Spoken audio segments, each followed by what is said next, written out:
தினமும் cycle ஓட்டுபவனால் India மட்டுமல்ல, உலக பொருளாதாரமே சீரழியும். ஆச்சரியமா இருக்கா? தொடர்ந்து படிங்க.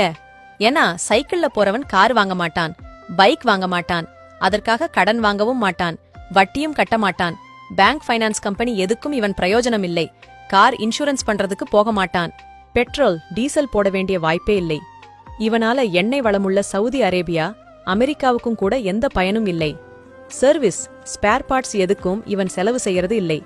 பார்க்கிங் கட்டணம்னு பெருசா எங்கேயும் செலுத்த மாட்டான். அதே போல இவனுக்கு சுகர் வராது, இதய நோய் வராது, குண்டாகவும் மாட்டான்.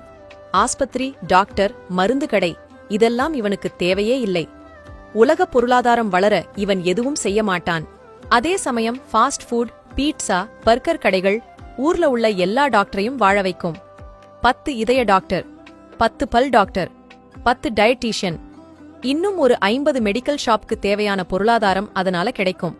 உடனே முடிவெடுங்க. சைக்கிளா, பைக்கா, காரா, இந்திய பொருளாதாரமா, உங்க உடல் நலமா?